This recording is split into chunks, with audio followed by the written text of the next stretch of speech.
السلام، آج کی گفتگو کا موضوع جناب نبی کریم صلی اللہ علیہ وسلم کی ذات گرامی پر درود شریف پڑھنے کے فضائل اور فوائد ہیں۔ اللہ تعالیٰ نے سورۃ الاحزاب کی 56 نمبر آیت میں فرمایا، ان اللہ و ملائکتہ یصلون علی النبی یا ایھا الذین آمنوا صلوا علیہ وسلموا تسلیما۔ بے شک اللہ اور اس کے فرشتے نبی علیہ السلام پر درود بھیجتے ہیں۔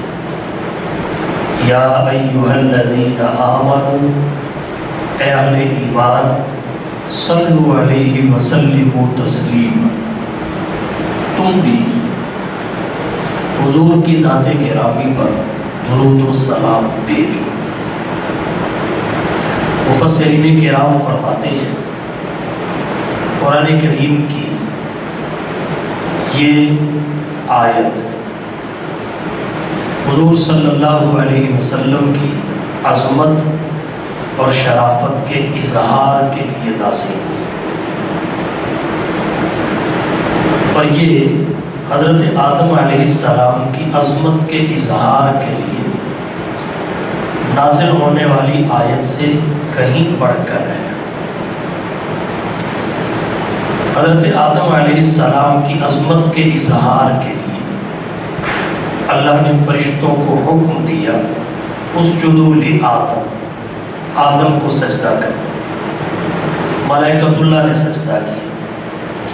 حضور صلی اللہ علیہ وسلم کی عظمت کے اظہار کے لیے فرمایا، ان اللہ و ملائکتہ یصلون علی النبی، اللہ اور اس کے ملائکہ حضور پر درود بھیجتے ہیں۔ دونوں آیات میں فرق نمایاں ہے۔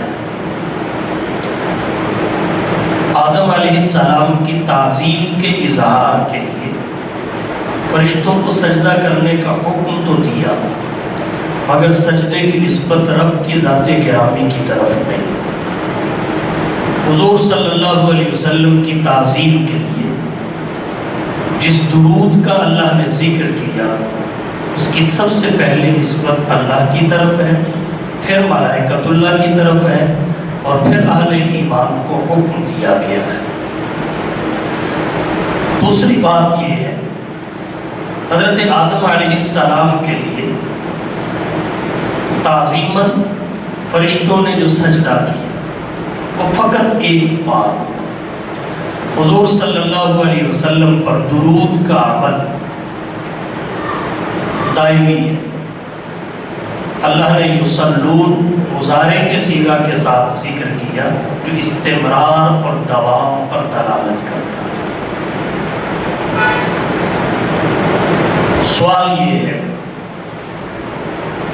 یہاں اللہ کے صلاۃ اور ملائکۃ اللہ کے صلاۃ کا مطلب کیا ہے؟ اللہ کے صلاۃ، جس کو ہم یہاں درود کے معنی میں لے رہے ہیں، اس کا مطلب ہے رحمت نازل فرمانا، جس میں نبی کی تعظیم، اللہ اپنے حبیب پر رحمت نازل فرماتا ہے۔ اور ملائکہ کے صلاۃ کا مطلب یہ ہے کہ وہ حضور صلی اللہ علیہ وسلم کے لیے ایسی دعا کرتے ہیں جو آپ کی شان کے لائق ہے۔ پھر اہل ایمان کو حکم دیا کہ تم بھی اس میں شریک ہو جاؤ۔ یا ایھا الذین آمنوا صلوا علیہ وسلموا تسلیما، اے اہل ایمان، تم بھی نبی پر صلاۃ و سلام بھیجو۔ قرآن کریم کی اس آیت کریمہ کی روشنی میں اہل علم نے لکھا ہے، حضور کی ذات گرامی پر ایک مرتبہ درود پڑھنا پوری زندگی میں ہر مسلمان پر فرض ہے۔ امام آلوسی نے روح المعانی میں لکھا ہے اگر کسی مجلس میں حضور صلی اللہ علیہ وسلم کا نام نامی اسم گرامی بار بار لیا جائے تو سن کر ایک مرتبہ درود پڑھنا واجب ہے، اور ہر مرتبہ درود پڑھنا راجح قول کے مطابق مستحب ہے۔ یہاں ایک بات اور ذکر کرنا چاہوں، وہ یہ صلاۃ اور سلام، اس سے مراد کیا ہے؟ اس کی وضاحت اور تعیین میں بخاری شریف میں ایک روایت ہے جس کے راوی حضرت کعب بن عجرہ رضی اللہ تعالی عنہ کہتے ہیں خرج علینا النبی صلی اللہ علیہ وسلم، نبی علیہ السلام ہمارے پاس تشریف لائے، آیت اتر چکی تھی، حکم مل چکا تھا، یا ایھا الذین آمنوا صلوا علیہ وسلموا تسلیما۔ خرج علینا النبی صلی اللہ علیہ وسلم، حضور ہمارے پاس تشریف لائے، ہم نے عرض کیا اللہ کے رسول قد علمنا کیف نصلی، یہ تو ہم جانتے ہیں کہ آپ پر سلام کیسے پڑھنا ہے۔ احادیث میں آتا ہے صحابہ کرام سلام پڑھتے تھے السلام علیکہ ایھا النبی ورحمۃ اللہ وبرکاتہ کے لفظ سے۔ تو صحابی کہتے ہیں ہم نے عرض کیا قد علمنا کیف نصلی، یہ تو ہم جانتے ہیں کہ آپ پر سلام کیسے پڑھا جاتا ہے، فکیف نصلی، البتہ یہ جاننا چاہتے ہیں کہ آپ پر صلاۃ کیسے پڑھی جائے، درود کیسے بھیجا جائے۔ قال، اللہ کے نبی صلی اللہ علیہ وسلم نے فرمایا قولوا اللہم صلی علی محمد وعلی آل محمد کما صلیت علی ابراہیم وعلی آل ابراہیم انک حمید مجید، پورا درود ابراہیم جو نماز میں پڑھا جاتا ہے اللہ کے نبی صلی اللہ علیہ وسلم نے وضاحت کے طور پر صحابہ کے سامنے پڑھ دیا۔ تو اس بات کی تعیین ہو گئی کہ صلاۃ سے مراد کیا ہے اور سلام سے مراد کیا ہے۔ اگلی بات یہ ہے حضور صلی اللہ علیہ وسلم کی ذات گرامی پر درود کے دیگر الفاظ اور جملے بھی ہیں، لیکن افضل درود یہی ہے جو اللہ کے نبی نے فرمایا اور ہم نمازوں میں پڑھتے ہیں۔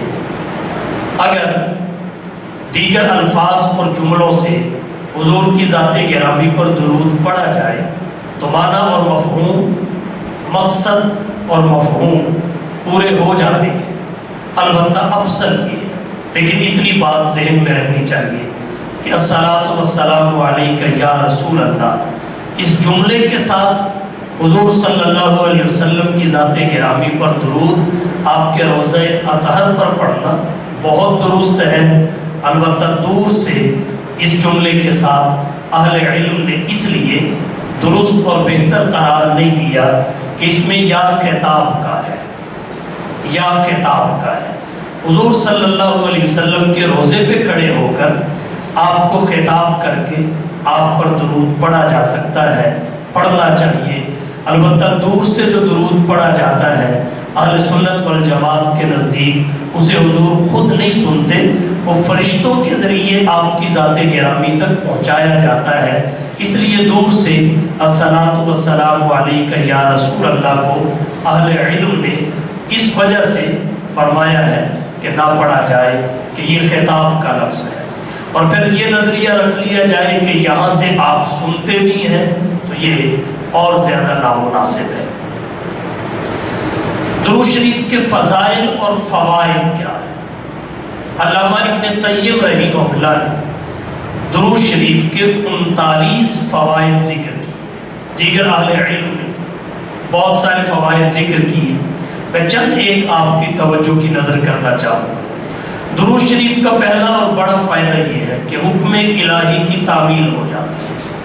اللہ کا حکم ہے یا ایھا الذین آمنوا صلوا علیہ وسلموا تسلیما، اے اہل ایمان حضور کی ذات گرامی پر درود و سلام پڑھو، اس حکم الہی کی تعمیل ہو جاتی ہے۔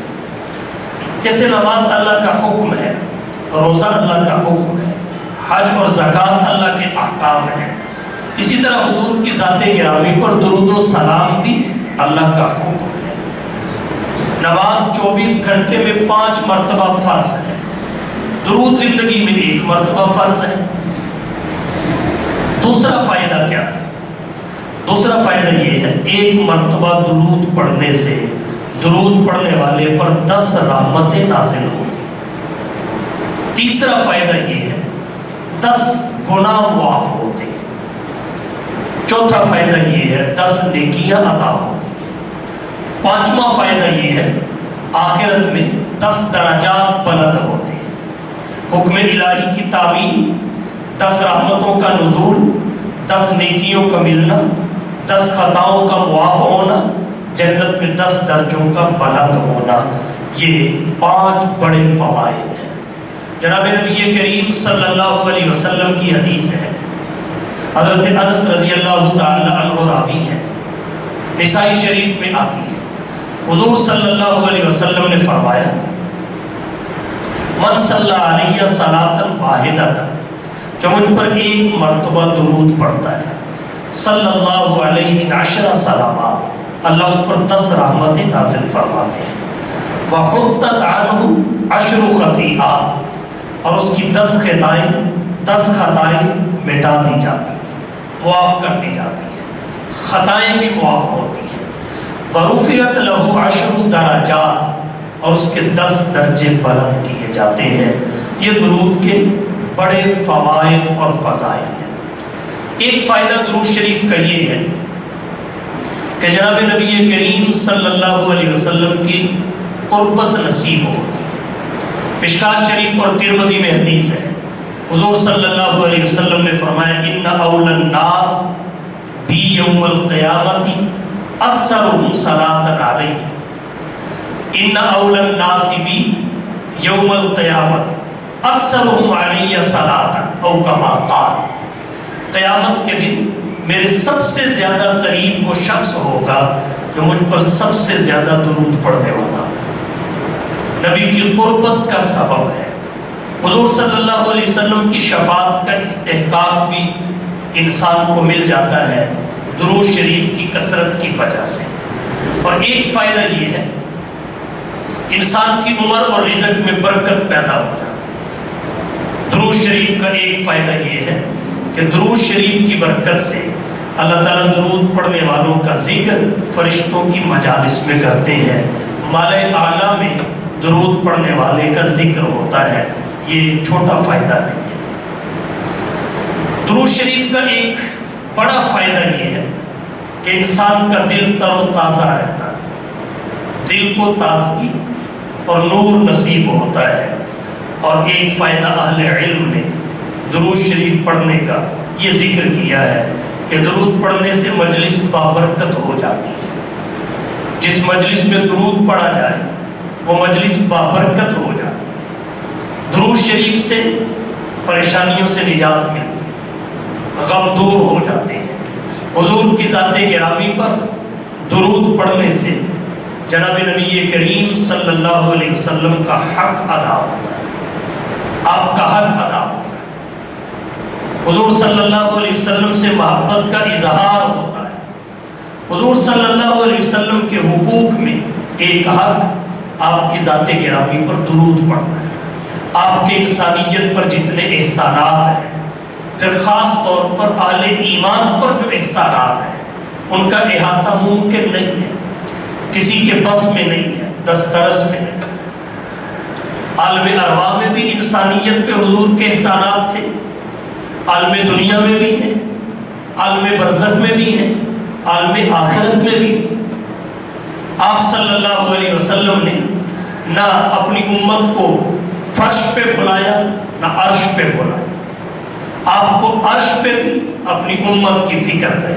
اللہ نے 50 نمازیں عطا فرمائی تھی، حضور صلی اللہ علیہ وسلم نے 9 مرتبہ اللہ کی بارگاہ میں حاضر ہو کر 45 معاف کروائی، 5 رہ گئے، لیکن ثواب 50 کا ہی رہا، ثواب 50 کا ہی رہا۔ جب بھی اللہ نے اپنے نبی کو اختیار دیا کہ ان 2 کاموں میں سے دو امور میں سے ایک کو اپنا لیجئے، تو آپ نے اپنی امت کی سہولت کے پیش نظر آسان کو چنا، مشکل کو نہیں۔ اللہ کے رسول صلی اللہ علیہ وسلم کے احسانات اس قدر ہیں جن کا احاطہ ممکن ہے،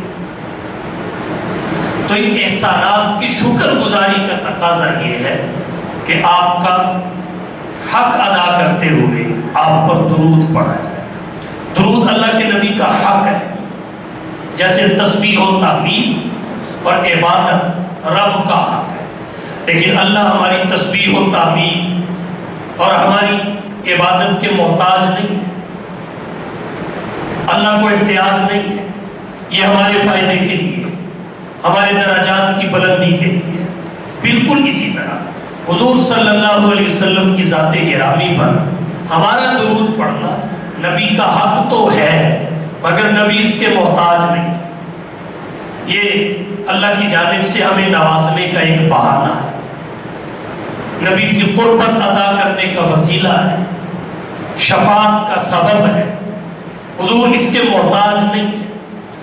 بادشاہوں کو فقیروں اور مسکینوں کے ہدیے کی ضرورت نہیں ہوتی، البتہ فقیر اور مسکین ہدیہ اس لیے دیتے ہیں کہ ہم نظر میں آ جائیں، تو نہ اللہ کو ہماری تسبیح و تحمید اور عبادت کی ضرورت ہے، نہ رسول اللہ ہماری جانب سے پڑھے جانے والے درود کے محتاج ہیں۔ آپ کا درجہ اللہ کے بعد سب سے بلند ہے۔ یا صاحب الجمال و یا سید البشر، یا صاحب الجمال و یا سید البشر، من وجهك المنیر لقد نبر القمر لا يمكن السلام كما كان حقه بعد از خدا بزرگ توئی قصہ مختصر۔ آپ کا مقام اللہ کے بعد سب سے بلند ہے، اللہ نے آپ کو سب سے بلند شان عطا فرمائی ہے، تو یہ ہمیں نوازنے کا بہانہ ہے کہ ایک مرتبہ ہم حضور پہ درود پڑھیں، 10 رحمتیں وہ نازل فرماتے، 10 نیکیاں بھی نامہ اعمال میں درج ہو جائیں، 10 خطائیں بھی معاف ہو جائیں، 10 درجے بھی بلند ہو جائیں۔ یہ بہانہ نہیں ہے تو کیا؟ تو اس لیے حضور صلی اللہ علیہ وسلم کی ذات گرامی پر زیادہ سے زیادہ مقدار میں درود پڑھنا چاہیے۔ درود نہ پڑھنے والا بد نصیب ہے، اور اس کے لیے بڑی وعیدیں کتب احادیث میں آئی ہیں۔ میں ایک دو آپ کی توجہ کی نظر کرنا چاہوں گا۔ شعب الایمان میں امام بہقی رحمہ اللہ نے حدیث سی ہے، صحیح ابن خزیمہ میں بھی ہے، دیگر حدیث کی کتابوں میں بھی ہے۔ حضرت کعب بن عجرہ رضی اللہ تعالی عنہ راوی ہے، فرماتے ہیں حضور صلی اللہ علیہ وسلم نے صحابہ سے فرمایا منبر کے قریب ہو جاؤ۔ صحابہ منبر کے قریب، آپ منبر پر جلوہ افروز ہونے لگے، پہلی سیڑھی پہ قدم رکھا، خلاف عادت فرمایا آمین، پھر دوسری پہ قدم رکھا، پھر فرمایا آمین، پھر تیسری پہ قدم رکھا، پھر فرمایا آمین۔ جب خطبہ دے چکے نیچے تشریف لائے، صحابہ کرام نے سوال کیا، اللہ کے رسول انوکھی بات سنی، انوکھا عمل دیکھا، نہ اس سے پہلے سنا نہ دیکھا، کیا سبب تھا؟ حضور صلی اللہ علیہ وسلم نے فرمایا جبریل تشریف لائے، جب میں پہلی سیڑھی پہ قدم رکھنے لگا جبریل نے بد دعا کی، میں نے آمین کہہ دیا، میں نے دوسری پہ قدم رکھا، اس نے پھر ایک بد دعا کی، میں نے اس پہ بھی آمین کہہ دیا، تیسری پہ قدم رکھنے لگا، انہوں نے پھر ایک بد دعا کی، میں نے اس پہ بھی آمین کہہ دیا۔ بد دعائیں کیا؟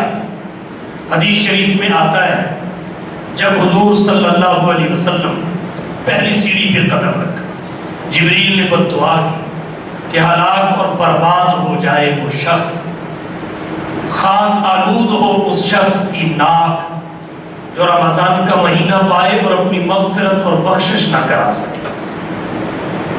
اور حقیقت یہ ہے رمضان بخشش کا سیزن ہوتا ہے، اس کے بارے میں حضور صلی اللہ علیہ وسلم نے فرمایا اولہ رحمت، اس کا پہلا عشرہ رحمت کا ہے، وَأَوْسَطُهُ مغفرت، دوسرا عشرہ مغفرت کا ہے، وَآخِرُهُ عِتْقٌ مِّنَ النَّارِ، تیسرا عشرہ جہنم سے آزادی کا۔ اگر رمضان میں بھی مغفرت نہ کرا سکا تو پھر کب کرائے گا؟ حضور فرماتے ہیں جبریل نے ایسے شخص کے لیے بد دعا کی تو نبی آخر الزمان نے اس پہ آمین کہہ دی۔ پھر حضور نے جب دوسری سیڑھی پہ قدم رکھا فرمایا جبریل نے پھر ایک بد دعا کی، وہ یہ تباہ و برباد ہو جائے وہ شخص جس کے سامنے حضور کا نام نامی اس میں گرامی لیا جائے اور وہ درود نہ۔ آپ نے آمین کہہ دیا۔ رغم انف رجل ذکرت عندہ فلم یصلی علیہ، اس کے سامنے میرا نام نامی اس میں گرامی لیا جائے اور وہ مجھ پہ درود نہ پڑے، اس کے لیے بھی جبریل نے ہلاکت کی بد دعا کی، حضور نے آمین کہا۔ آپ صلی اللہ علیہ وسلم نے جب تیسری سیڑھی پہ قدم رکھا پھر جبریل نے بد دعا، ہلاک ہو جائے وہ شخص، تباہ و برباد ہو جائے جس نے اپنی زندگی میں والدین کو بڑھاپے میں پایا یا دونوں میں سے کسی ایک کو بڑھاپے میں پایا اور وہ ان کی خدمت کر کے اللہ کو راضی نہ کر سکا، اپنی مغفرت نہ کر سکا۔ جبریل نے یہ بد دعا کی، حضور نے آمین کہہ دی۔ تو آمین کہنے کا سبب اور وجہ حضور نے کیسی کی؟ 3 دفعہ آمین فرمایا، چونکہ 3 دفعہ جبریل نے بد دعا کی اور تینوں بد دعائیں الگ الگ، ان میں ایک درود نہ پڑھنے والے کے بارے میں ہے۔ حضور صلی اللہ علیہ وسلم کا اس میں گرامی کسی مجلس میں سن کر جو ایک دفعہ بھی درود نہ پڑھے، ایک دفعہ تو فقہاء نے واجب قرار دیا ہے، ہر بار راجح قول کے مطابق مستحب قرار دیا ہے، جو ایک دفعہ بھی نہ پڑھے وہ ہلاکت اپنے لیے مقدر کر لیتا ہے۔ اس لیے حضور صلی اللہ علیہ وسلم کا نام نامی اس میں گرامی سن کر درود ضرور پڑھنا چاہیے۔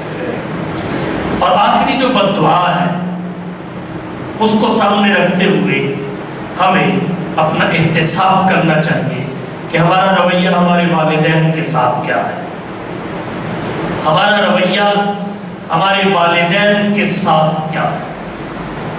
قرآن کریم میں والدین کے بارے میں تاکیدی حکم فرمایا ہے، وَوَصَّيْنَا الْإِنسَانَ بِوَالِدَيْهِ حُسْنًا، سورۃ العنکبوت میں۔ اور اللہ تعالیٰ نے 15ویں پارہ میں فرمایا قَضَىٰ رَبُّكَ أَلَّا تَعْبُدُوا إِلَّا إِيَّاهُ وَبِالْوَالِدَيْنِ إِحْسَانًا إِمَّا يَبْلُغَنَّ عِندَكَ الْكِبَرَ أَحَدُهُمَا أَوْ كِلَاهُمَا فَلَا تَقُل لَّهُمَا أُفٍّ وَلَا تَنْهَرْهُمَا وَقُل لَّهُمَا قَوْلًا كَرِيمًا، کہ تیرے رب نے 2 فیصلے کیے، قضا رب، ایک یہ اللہ تعبدوا الا اياه کہ تم عبادت فقط اسی کی کرو گے، اس کے سوا کسی کی نہیں کرو گے، عبادت فقط اللہ کی ہے، اللہ کے سوا کسی کی نہیں۔ دوسرا فیصلہ کیا ہے؟ وَبِالْوَالِدَيْنِ إِحْسَانًا، والدین کے ساتھ حسن سلوک کرو۔ اللہ نے اپنی عبادت کے فیصلے کے ساتھ والدین کے ساتھ حسن سلوک کا فیصلہ کیا، اپنی عبادت کے ذکر کے ساتھ والدین کے حسن سلوک کا ذکر کیا جوڑ کر۔ وجہ کیا ہے کہ انسان کے وجود کے 2 سبب ہیں، ایک سبب حقیقی، دوسرا سبب ظاہری۔ سبب حقیقی اللہ کی ذات ہے، سبب ظاہری والدین، تو اللہ نے دونوں اسباب کا اکٹھا ذکر کیا۔ سبب حقیقی اصل اور مقدم ہے، اس کو پہلے ذکر کیا، بعد میں سبب ظاہری والدین تھے، ان کا ذکر دوسرے نمبر پہ کیا۔ تو یہاں سے اس بات کی اہمیت معلوم ہو جاتی ہے کہ والدین کے ساتھ حسن سلوک کتنا ضروری ہے۔ پھر اللہ نے قرآن کریم میں اس کی کچھ تفصیل بھی ذکر، اس مقام پر اگر آپ دیکھیں تو اللہ تعبدوا الا ایاہ کے بارے میں وہ تفصیل ذکر نہیں کی جو بالوالدین احسانہ کے بارے میں ذکر کی۔ فرمایا اما یبلغن عندک الکبر احدہما او کلاہما، اگر تیری زندگی میں دونوں میں سے کوئی ایک یا دونوں احدہما او کلاہما، دونوں میں سے کوئی ایک یا دونوں بڑھاپے کو پہنچ جائیں، یاد رکھو فلا تقل لہما اف، انہیں اف بھی نہیں کہنا۔ اف، اف کا مطلب کیا ہے؟ کہ انہیں ایذا نہیں پہنچا۔ سب سے کم ایذا والدین کو کلمہ اف سے پہنچتی ہے۔ یہ عربی کا کلمہ ہے، اس کو ہم اپنے محاورہ میں اگر دیکھیں تو والدین کی کسی بات پر ناک چڑھا، جیسے کہتے ہیں یہ ہے ہمارا اف، اردو اور پنجابی۔ اور کلمہ اف کہنا مراد نہیں ہے، یہ کنایہ ہے والدین کو تکلیف پہنچانے والے عمل سے، تکلیف پہنچانے والی بات سے۔ البتہ سب سے کم تکلیف اور ایذا اس سے پہنچتی ہے۔ اللہ نے جب اس سے منع کر دیا تو جو اس سے اوپر تکلیف پہنچانے والے امور ہیں، خواہ اقوال ہوں یا افعال، جو اس سے زیادہ تکلیف اور ایذا کا سبب بنتے ہیں، وہ تو بطریق اولا حرام، بطریق اولا ممنوع۔ فلا تقل لہما اف، انہیں اف بھی نہیں کہنا۔ ولا تنہرہما، اور جھڑکنا تو ہے ہی نہیں، جھڑکنا نہیں۔ اگر کوئی بات آپ سمجھیں والدین کی ایسی ہے، حالات کو سامنے رکھتے ہو، وہ درست نہیں ہے، اس پہ نفع کے بجائے نقصان کا پہلو ہے، تو قل لہما قولا کریما، ان کو بات بڑے نرم لہجے سے کرنا، ان سے بات نرم لہجے سے کرنا، بڑے پیار اور محبت کے انداز میں حقیقت بتانا۔ وَخْفِضْ لَهُمَا جَنَاحَ الذُّلِّ مِنَ الرَّحْمَةِ، رحم سے، پیار سے، محبت سے ان کے سامنے فرما بردار بن کر رہنا ہے اور ان کے لیے دعا کرتے رہنا ہے۔ قُلْ رَبِّ ارْحَمْهُمَا كَمَا رَبَّيَانِي صَغِيرًا، اے میرے پروردگار ان دونوں پر اسی طرح رحم فرما جس طرح یہ دونوں بچپن میں مجھ پر رحم فرمایا کرتے۔ اب قرآن کریم کی بلاغت دیکھیے، فصاحت دیکھیے، یہ بھی کہہ سکتا تھا کہ ان دونوں پر رحم فرما، لیکن اللہ نے اولاد کو حکم دعا کرنے کا اس طرح دیا کہ ساتھ ان کے بچپن کو شامل کر دیا۔ رب ارحمہما کما ربیانی صغیرا، اس لیے کہ جب بچہ بچپن کی عمر میں ہوتا ہے تو وہ ضد بھی کرتا ہے، وہ بستر پہ پیشاب بھی کر دیتا ہے، وہ نقصان بھی کر دیتا ہے، وہ الٹی سیدھی بات تو کرتا ہی رہتا ہے۔ بچپن میں یہ سارے کام بچوں سے ہوتے ہیں، لیکن جب والدین بڑھاپے میں پہنچتے ہیں، قوا کے ضعیف ہو جانے کی وجہ سے، اعضاء کے کمزور ہو جانے کی وجہ سے، یاداشت کے کمزور ہونے کی وجہ سے، اعصاب کے کمزور ہونے کی وجہ سے، یاداشت کے ضعف کی وجہ سے، مزاج میں چڑچڑے پن کی وجہ سے، جو بچپن کی کیفیت ہوتی ہے وہ بڑھاپے میں پلٹ آتی ہے۔ لِكَيْ لَا يَعْلَمَ بَعْدَ عِلْمٍ شَيْئًا، قرآن نے کہا۔ تو اللہ نے دعا میں بچپن کا شمول اس لیے فرمایا، اس لیے شامل کیا کہ جب بچپن ان کا ان کے سامنے ہوگا تو پھر والدین کو یہ بوجھ نہیں سمجھے۔ پھر اگر بیماری کی وجہ سے، ذوق اور بڑھاپے کی وجہ سے والدین نے بستر پہ پیشاب کر دیا تو ان کو دھونا مشکل نظر نہیں آئے گا، کیونکہ ان کے ذہن میں ہوگا کہ میں تو روزانہ کرتا تھا۔ اور اگر ان کی زبان سے کوئی الٹی سیدھی بات نکل گئی یہ اسے برداشت کریں گے، کیونکہ میں بچپن میں بہت کچھ کہہ دیتا تھا، یہ ہنس کے ٹال دیتے تھے۔ بچپن کو شامل اس لیے کیا کہ گلی سے کوئی کھلونے بیچنے والا گزرا، کوئی شے فروخت کرنے والا گزرا، اس نے آواز لگائی، بچے کے کانوں میں پڑی، اس نے ڈیمانڈ رکھ دی کہ مجھے یہ چیز لے کے دو۔ والدین کے حالات کچھ بھی ہو، وہ بچے کی ضد کو پورا کرتے تھے۔ تو بچپن کو شامل اس لیے کیا کہ جب والدین کسی کام کی ضد کرے تو تم بھی ان کی ضد پوری کر دو، بشرطے کے خلاف شرع نہ ہو۔ تو بچپن کو شامل اس لیے کیا۔ اما یبلغن عندک الکبر، احدهما او کلاہما فلا تقل لهما اف، اف بھی نہیں کہنا، ولا تنہرهما جھڑکنا بھی، قل لهما قولا کریما بات نرم لہجے سے سمجھانا، نرم لہجے سے۔ اور ایک بات یہاں اور عرض کرتا چلوں، اللہ نے اس نصیحت، اس حکم والدین کے بڑھاپے کے ساتھ ہی جوڑ کر کے وہ ذکر کیا، اما یبلغن عندک الکبر، کیا بڑھاپے سے پہلے جب والدین جوان ہو اس وقت ان میں سے کسی چیز کی گنجائش ہے؟ کیونکہ شریعت نے، قرآن کریم نے عندک الکبر کا لفظ، عندک الکبر کا لفظ احترازی طور پہ ذکر نہیں کیا، بلکہ عام طور پر والدین کے ساتھ یہ بدسلوکی اولاد اس وقت کرتی ہے جب وہ بڑھاپے کی عمر میں داخل ہو جاتا ہے۔ جب والدین جوان ہوتے ہیں اس وقت کس کی مجال ہے کہ وہ والدین کے سامنے کھڑا ہو؟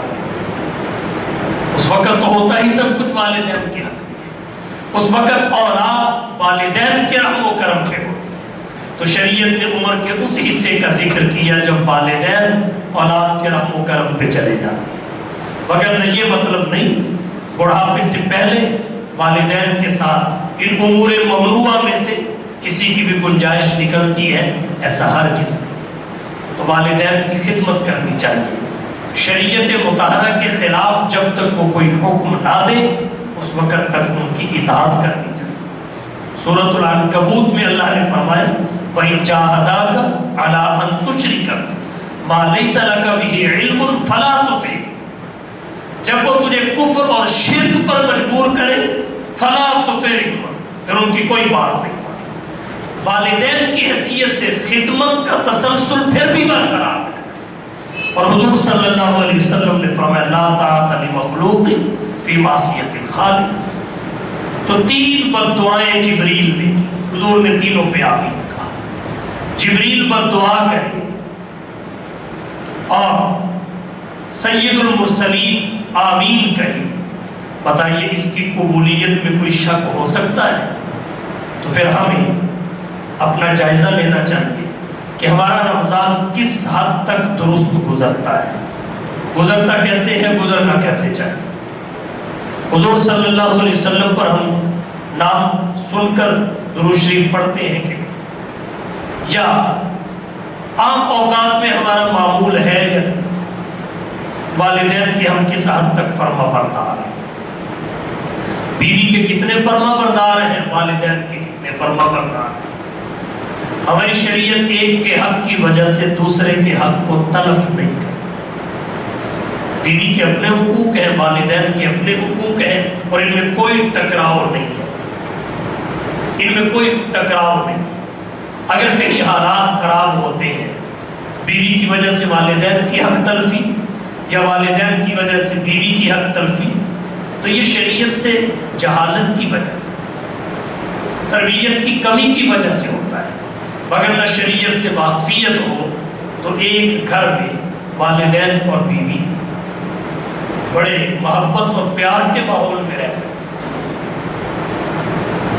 تو اللہ کے نبی صلی اللہ علیہ وسلم نے تین بد دعائیں جبریل نے جو کی ان پر آمین کہا، اس کی قبولیت میں کوئی شک نہیں۔ تو حضور صلی اللہ علیہ وسلم کا نام نامی اس میں گرامی سن کر درود پڑھنا ہمارا معمول ہونا چاہیے۔ یہ درود نہ پڑھنے والے کے لیے وعید ہے۔ ترمذی شریف میں روایت آتی ہے حضور صلی اللہ علیہ وسلم نے بخیل کی وضاحت کی۔ ہمارے معاشرے میں بخیل اسے سمجھتے ہیں جس کے پاس پیسہ ہو وہ خرچ نہ کرے، اپنی جائز ضرورت بھی پوری نہ کرے، دبا کے بیٹھا رہے، اسے بخیل کہتے ہیں۔ یہ دنیا کی نظر میں بخیل ہے۔ حضور صلی اللہ علیہ وسلم نے فرمایا اصل بخیل وہ ہے جس کے سینے میں ایمان ہو، منہ میں زبان ہو، اس کے سامنے نبی کا نام لیا جائے وہ درود نہ پڑھ سکے۔ ترمذی کی روایت، البخیل الذی،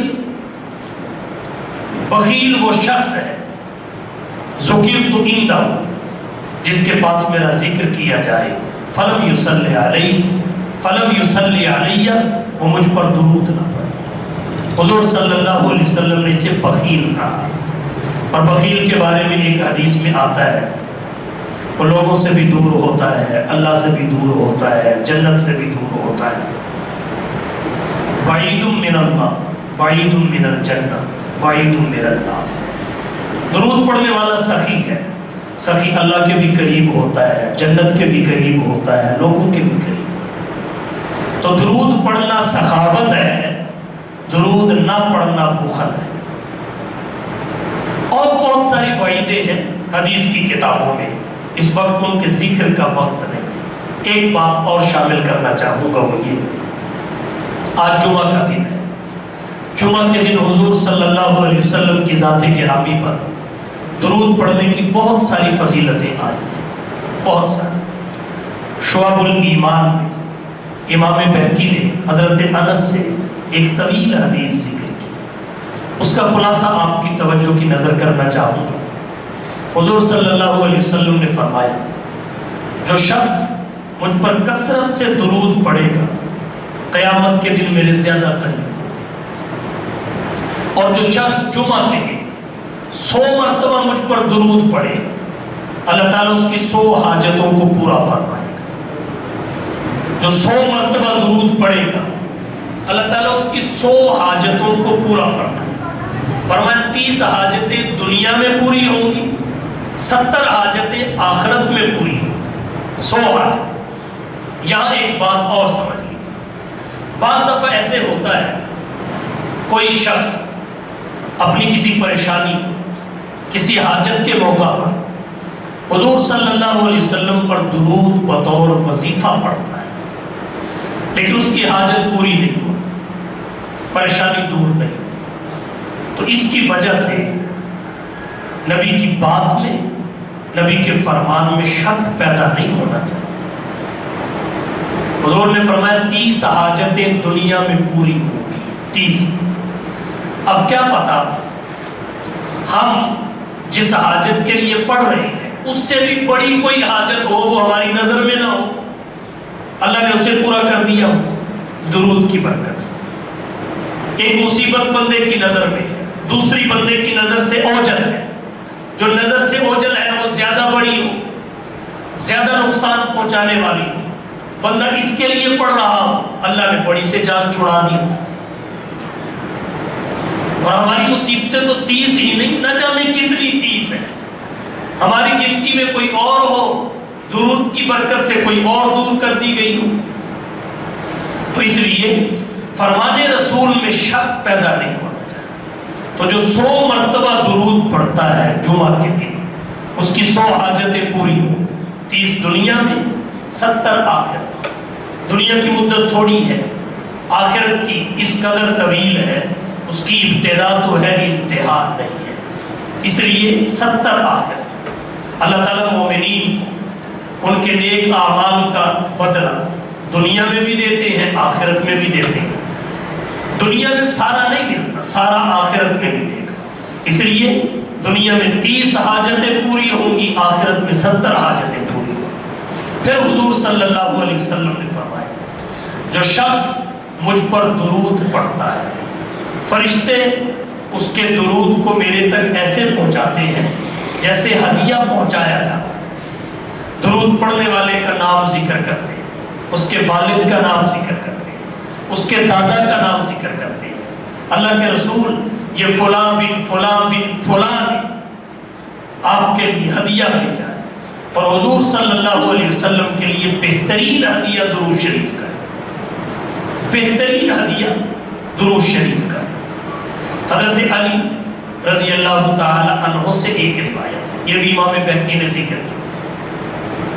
حضرت علی رضی اللہ تعالی عنہ فرماتے ہیں، حضور صلی اللہ علیہ وسلم پر جمعہ کے دن جو آدمی 100 مرتبہ درود پڑھے، من صلی علی النبی یوم الجمعہ 100 مرہ، جمعہ کے دن حضور پہ 100 مرتبہ جس نے درود پڑھا، جاء یوم القیامت، وہ قیامت کے دن اس شان سے آئے گا، وعلیہ من النور نور، اس پر ایک خاص قسم کا نور ہو، وعلی وجہہ من النور نور، اس کے چہرے پر ایک خاص قسم کا نور ہو، وہ 14ویں کے چاند کی طرح اس کا چہرہ چمک رہا ہو۔ یقول الناس، لوگ سوال کریں گے، ایو شیء کان یعمل ھذا، یہ بندہ کون سا عمل کرتا؟ بتایا جائے گا یہ حضور کی ذات گرامی پر درود پڑھتا تھا۔